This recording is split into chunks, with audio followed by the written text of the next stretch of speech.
Hi, I'm Mohan Thanikachalam. I'm the CEO of Dynocardia. I'm also a heart surgeon. We come up with a fundamentally new way to measure blood pressure. And based on that, we built a unique technology, a wrist-wearable technology that provides more accurate and continuous blood pressure measurements. The technology that not only measures blood pressure, also measures how well you're breathing, your respiratory rate, and also looks at your heart function. What is called advanced hemodynamics can also tell you how well your heart is functioning as well. So it's also more comprehensive monitoring. The current cuff devices are very inadequate in the terms of accuracy. A lot of the time they're very inaccurate. And also they provide only single time measurements, but blood pressure changes almost minute by minute. So I've run programs where help diagnose and manage people with high blood pressure. It's the number one cause for stroke and heart attacks across the globe. Even there is a big challenge to accurately measure blood pressure. Because of the issues with the cuff measurements, we are wrongly diagnosing 30% of the people with high blood pressure. Less than 40% have their blood pressure under control. That's the reason there's the number one cause for stroke and heart attacks. And there have been multiple attempts to address this issue. The reason we don't have more accurate measurement is the method by which you actually measure blood pressure. We need to come up with something new to address this long-standing, almost 100-year-old problem. I led a joint Tufts Medical School and MIT team, and we said, instead of building another technology, we want to go back to the basics of physiology and come up with a different way to measure blood pressure. If that works, then we build the technology. So it's very important. There is what we call the product market fit.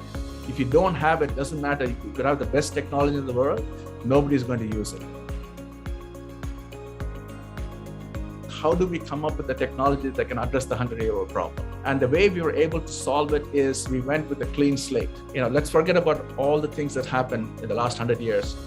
Can we go back to the basics of physiology, understand how the blood dynamics works, and we come up with a completely different method, deploy a technology and show that it makes a big difference in hospitals, get buy-in from the medical community, then go on to the other markets.